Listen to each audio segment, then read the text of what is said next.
Here we are, as we say every single time. And whoa, holy moly, what is going on here? We don't want that. What do we want here? We want to get this out of here.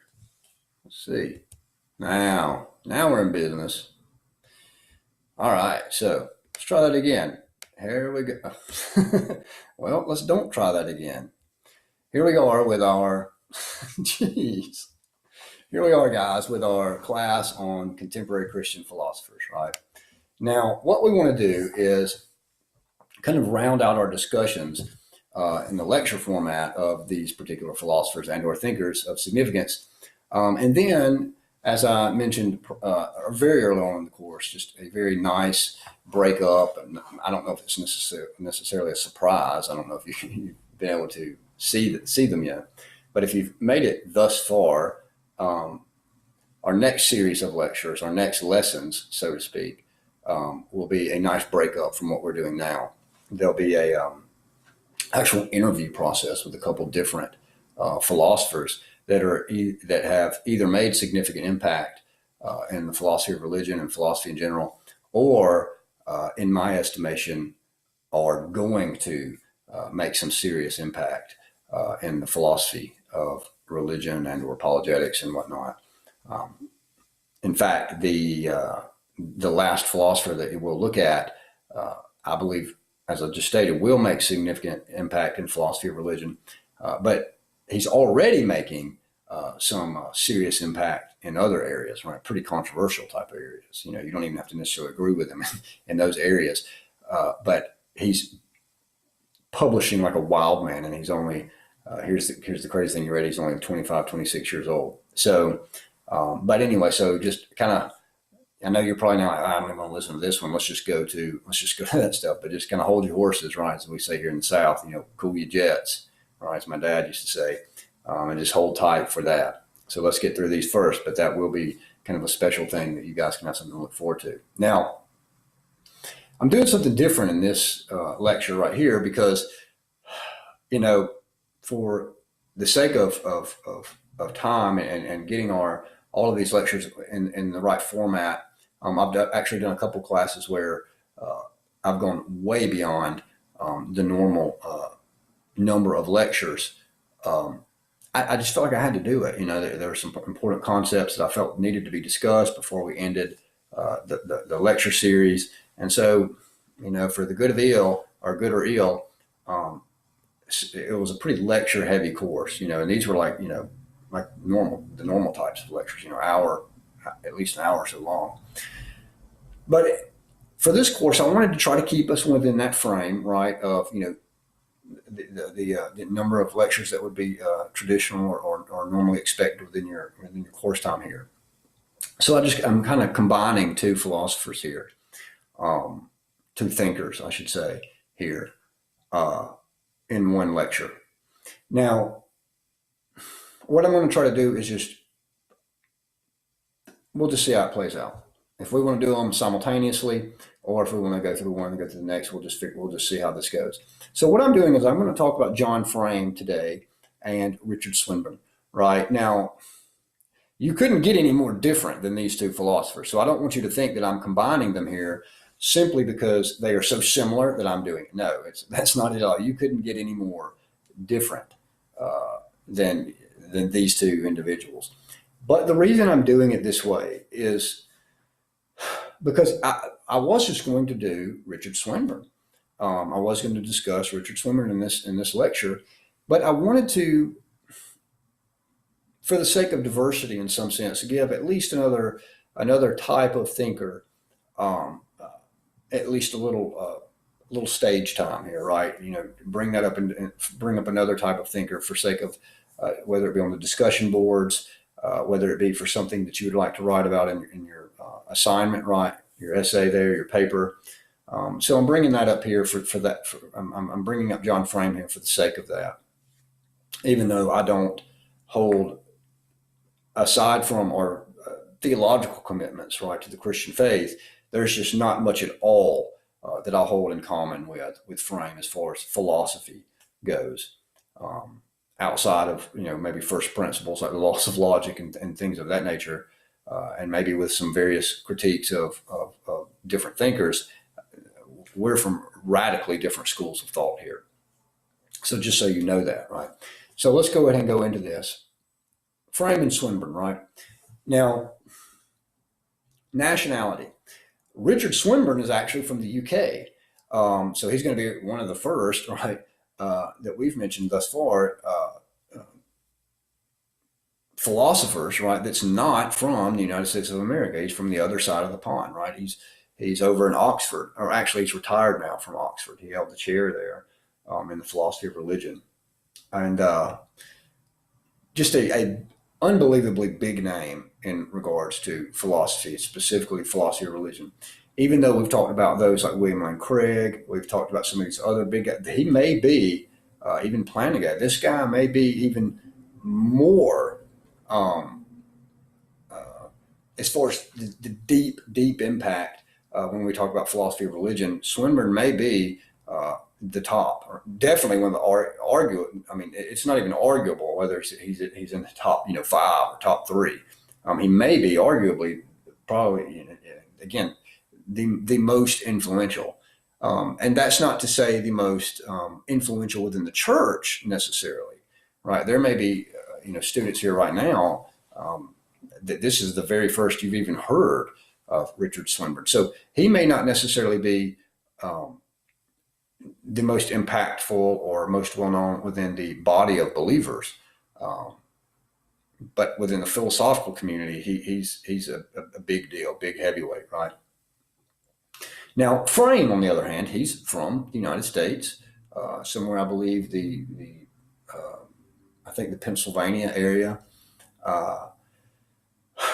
And he is a different type of thinker, right? He actually is taught and is teaching at Reformed Theological Seminary. We'll get into some of these differences in a moment as we make our way down.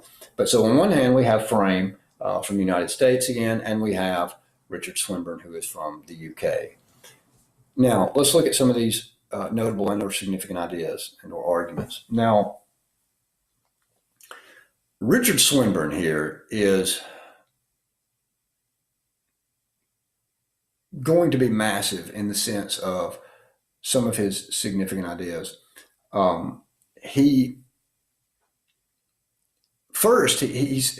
He's known for these arguments, and again, in the philosophy of religion and the philosophy of science. But some of his big work has been just in regards to the philosophy of mind, right? So the mind-body problem and how that has to pertain to arguments for the existence of the soul and whether or not there is a soul, right? And he's going to argue that in the form of some sort of substance dualism or something like Cartesian dualism, right? Drawing from the work of Descartes in those types of areas.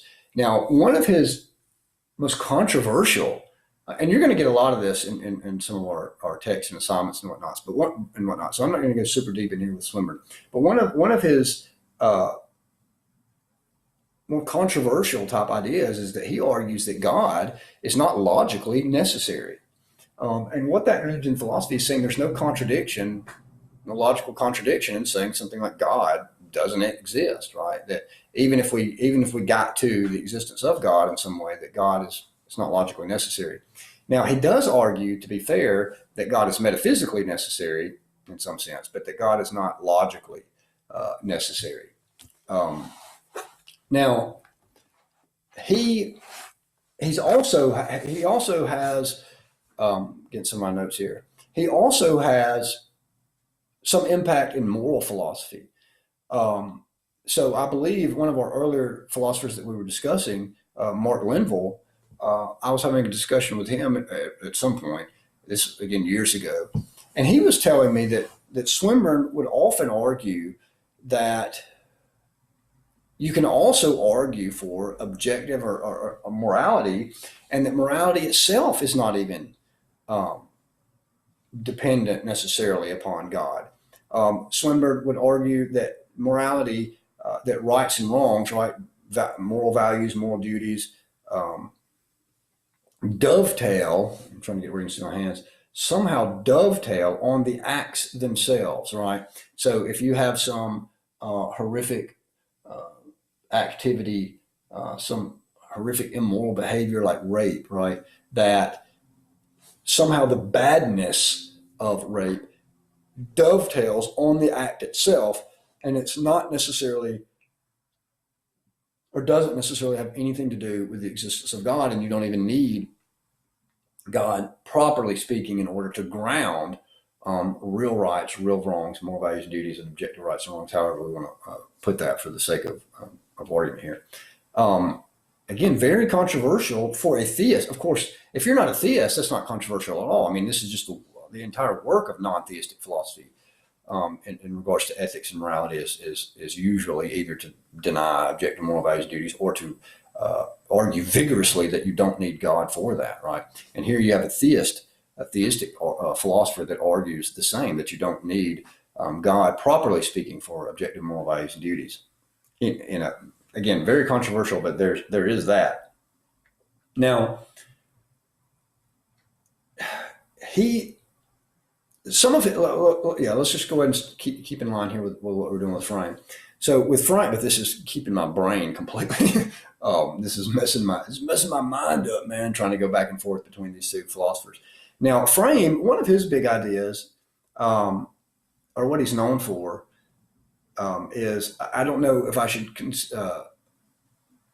coincide this statement with his school of thought or his significant ideas and or arguments, because obviously we know, most of you guys know, that Frame is a presuppositionalist, right? Which is we could even say a type of school of thought, but also at the same time, it's an idea, right?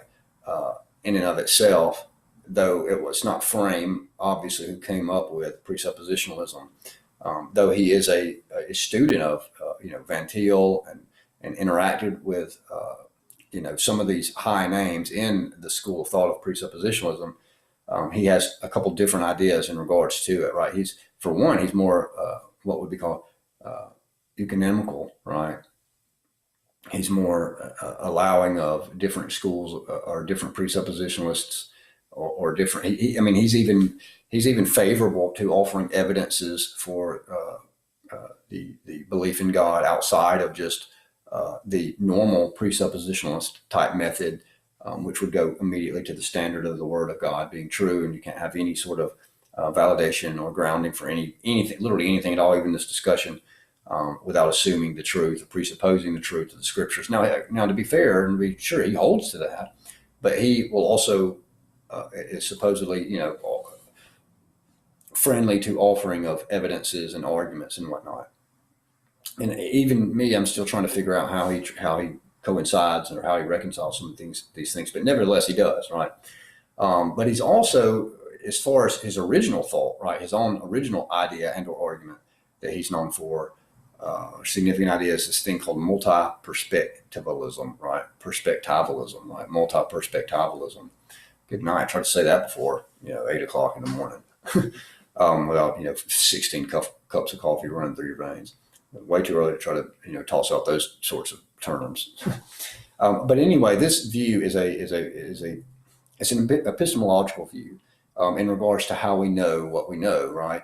And there's some sort of idea here that Frame is arguing that there's this threeness in how we know something. So not only do you know the subject that's doing the knowing, but the object doing the knowing, and the way in which the thing is known. So you've got the thing known. I'm getting ready to see my hands. So you've got the thing known, the one doing the knowing, or the subject doing the knowing, and then the modus operandi, right, of how the subject is doing the knowing. So it's in some really analogical sense, right, a reflection of the Trinity in some way, right? There's this multi-perspectivalism, right? This three way of knowing, right? And so this is one of his big and what he's known for as far as a significant idea, right? Now, and again, that goes back to his presuppositionalism and his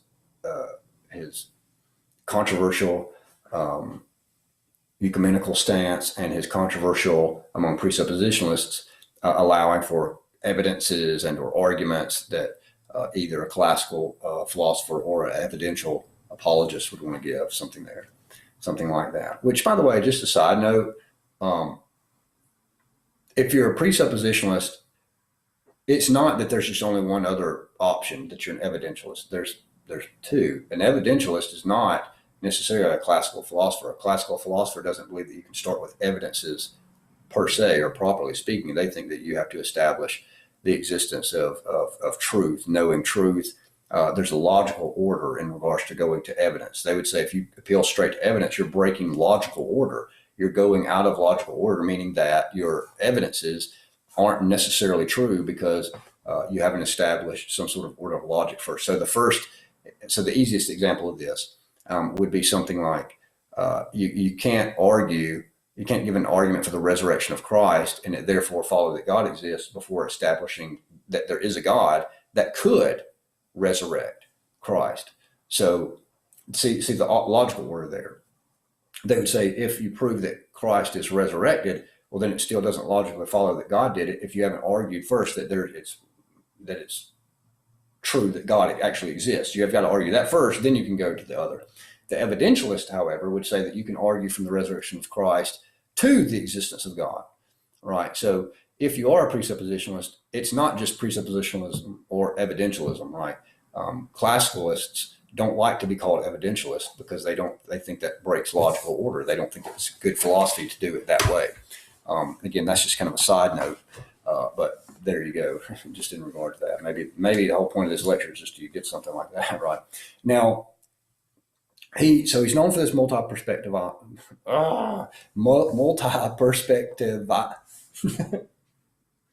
What's funny is I know right now you're saying it because you're probably watching this much later in the day, or maybe your brain's already just firing on all cylinders, and you're saying it, saying, "Look, I've just said it 16 times, right? It's not that difficult. Why don't you just say this, right?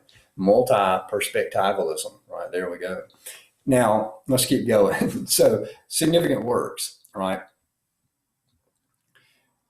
Swapping back to Swinburne real quickly. Now, what Swinburne, I mean, he's a publishing machine, right? I mean, he may as well be his own, he may as well build a roof over the top of his head and call him a publishing house. I mean, he's spitting out works like a madman. He retires in 2002, I believe, and he still is publishing. I mean, at the time of this recording, he's still popping out publications, even though having retired in 2002. So again, put a roof over his head and call him a publishing house. He's still going. But what he's known for, probably, again, this is arguable, but probably his most famous or significant work in regards to publishing, his philosophical work, that is this trilogy of books from the late 70s to the early 80s or so. And what were the names of those books? I even include those in my notes so I won't forget it. Okay, so the first would be The Coherence of Theism. Then it's The Existence of God.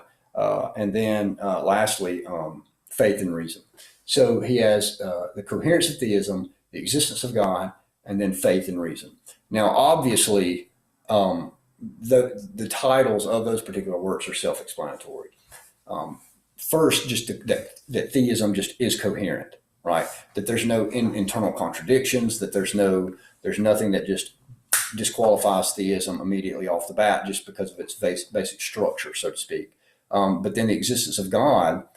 Okay, so again, if you're going through, say, the Lord of the Rings, right, or some classical piece of literature, and you say, look, there's no incoherence here, there's no logical contradiction within the storyline or within the template itself, but that doesn't mean that it's actually true, right? Well, so the existence of God is supposed to do this, right? So he goes through the fact that theism just is in and of itself completely coherent, but then also now, look, we argued the existence of God. So not is it just coherent, but it's actually more likely the case that it's true.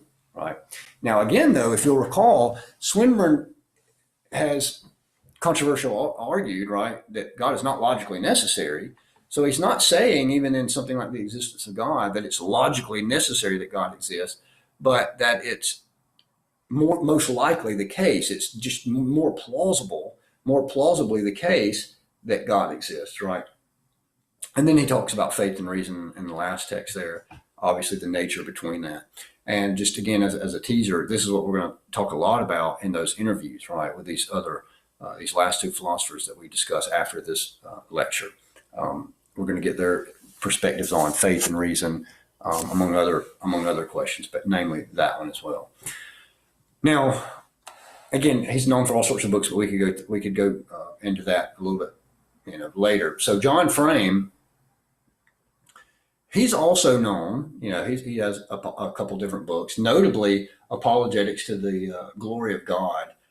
Is going to be one of his big texts here. Now, again, he's given other books. No, in fact, though he's usually, known as a Christian thinker in some sense, he is also, a lot of his books have had to do with worship and music, because Frame, talking about his background, we didn't mention this earlier, but Frame was actually trained in classical philosophy, in music, and so he's a musician. He was trained in that. So a lot of his actual books, right, as his texts, have to do with worship style and music style, right? And even just to go ahead and say, in regards to Frame, just toss in something about notable and or significant debates or presentations.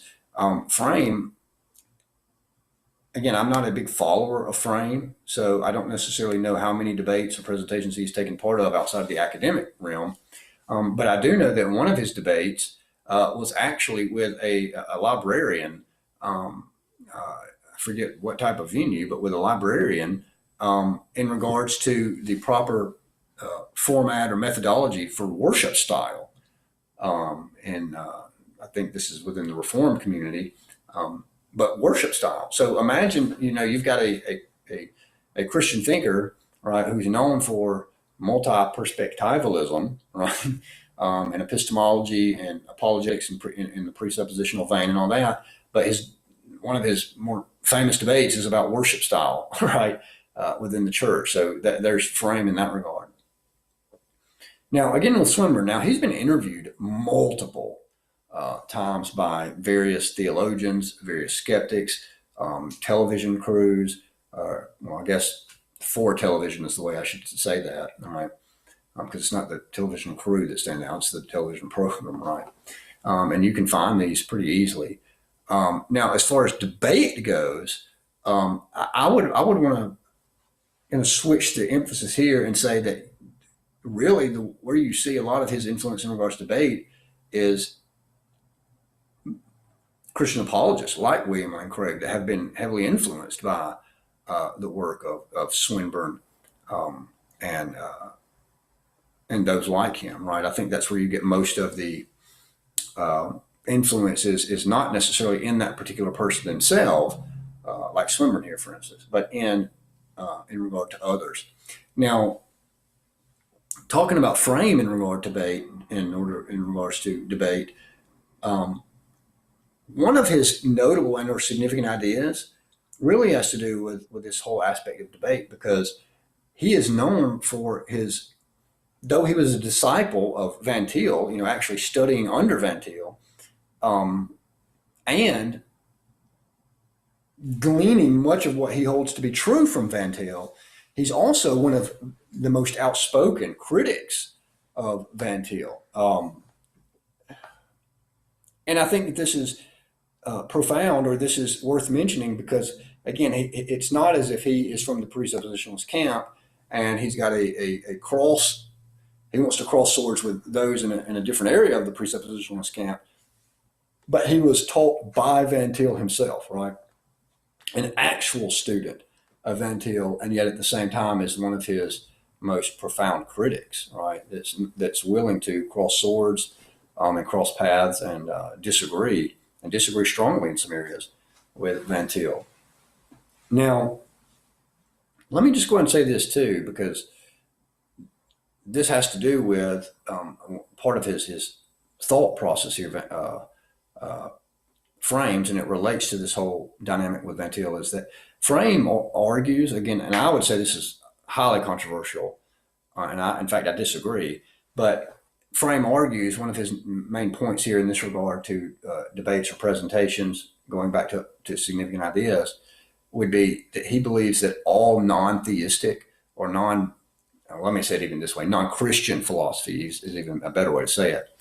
in fact, it's really how it should be said. He would argue that all non-Christian philosophy either is reducible to either pure rationalism or complete irrationalism, meaning there's no other option. There's, say even empiricists on Van Til or on Frame's view would be, as he argues in presentations and book format and book form and all that, is that all non-believing. So even someone like Aristotle, right, historically known as an empiricist, is just simply going to either be rationalist or irrationalist. Obviously, those like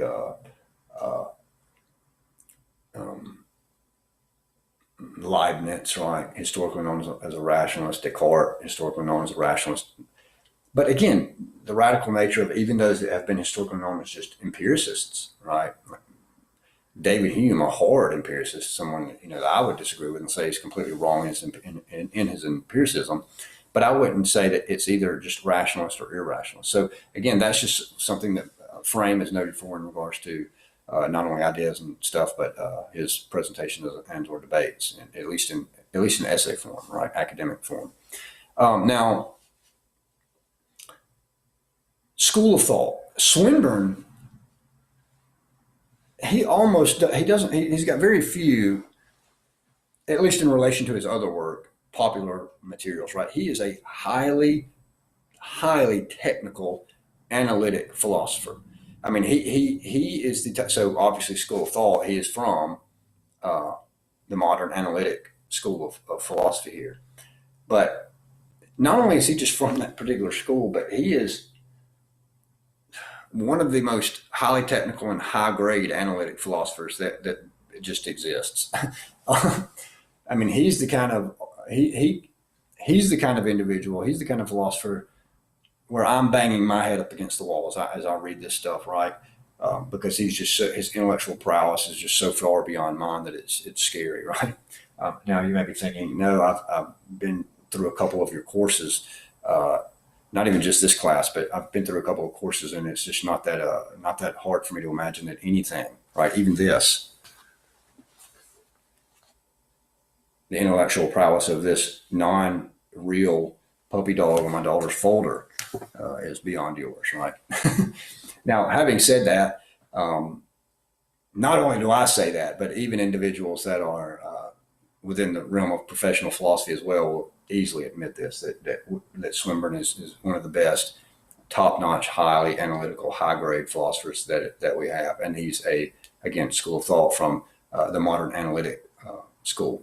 Now, Frame, however, is going to differ radically here, right? Frame is not what we would, strictly speaking, call an analytical philosopher, right? Because he's a presuppositionalist, right? Now, that's not to say that a presuppositionalist can't reason in analytical fashion, right? Just like it's not, you don't necessarily say that if someone is a Thomist or whatever, that we don't reason in some sense in analytic fashion. But Frame is the only representative that we've discussed in our significant thinkers here that is a presuppositionalist, right?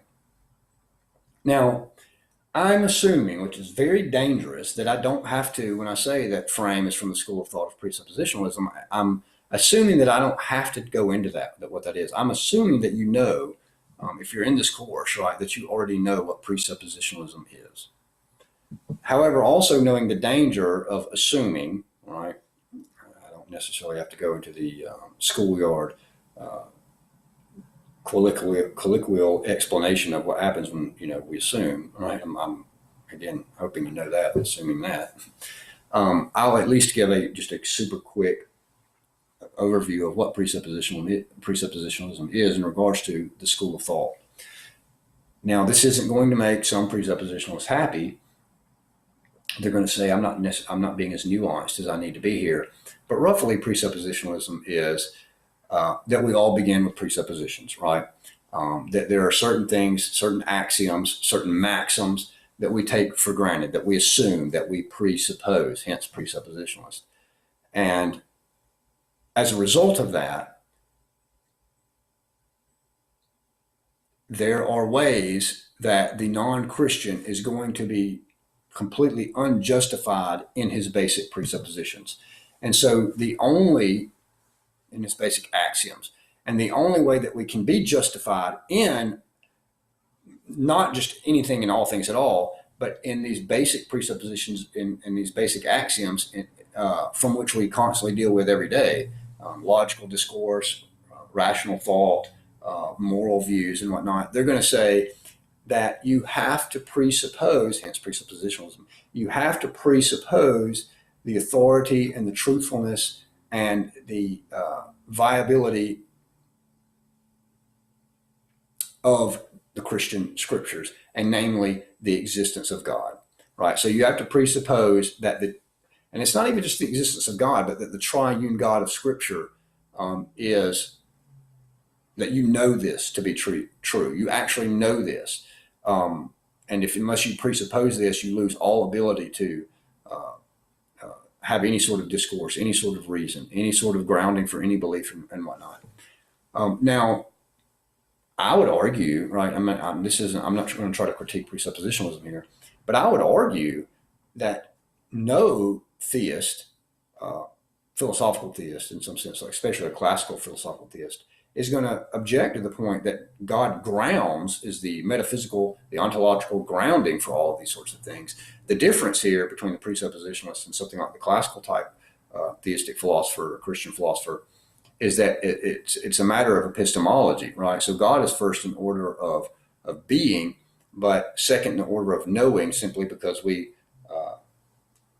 argue back to the existence of God in some sense. So for instance, I look at the sun and the moon and the stars and the trees and the grass and all these sorts of things. Basically, I'm going from the effects back to the cause, right?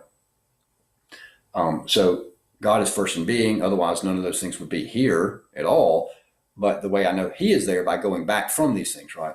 And the presuppositionalist is saying, no, it's the other way around, that God is the first in order of knowing anything, right? God is in the first order, and is first in the order of knowing, right? Not just being, but God is God is first in the order of knowing in epistemology. So there's the big thing right there. That's the big difference. Again, I'm not going to go into the critique of that, but that's the big contention, is epistemology. So in fact, I would even classify presuppositionalism. I don't just classify it as an apologetic methodology. I classify presuppositionalism as an epistemology, right? Not as if, well, you've got apologetics and you've got this kind over here, and then you've got this presuppositional, you got this over here. Though it is a different methodology in regards to apologetics, it's more than that. I would say it's also, I classify that as just in the realm of philosophy, just as a type of epistemology. Presuppositionalism just is an epistemology. I would argue there. But anyway, so that's where Frame fits into school of thought, as he's a presuppositionalist, right? Now, again, he's a controversial presuppositionalist because he is, let's say, more flexible. Depending on which side of the aisle you stand on there, you might say more liberal. You may say he's too compromising, or and whatnot, if you're a presuppositionalist of some sort. But he's more flexible in some sense, that he's willing to give evidences. He's willing to have some sort of embrace some sort of type of ecumenical type movement. He's not necessarily so concerned about distancing himself as many Reformed believers are, and saying they don't want to be called evangelical at all, right? They think, no, that evangelical is evangelical, we're Reformed, right? He's not worried necessarily about distancing himself from that label, those types of things. So having said that, this is our last normal lecture, and now we're going to move into hopefully what will be a treat for you guys with our interviews and whatnot. Hope you're enjoying the course so far, and I'm hoping that you're really going to enjoy this next aspect of the course, a little break up from what we would normally do. See you next time.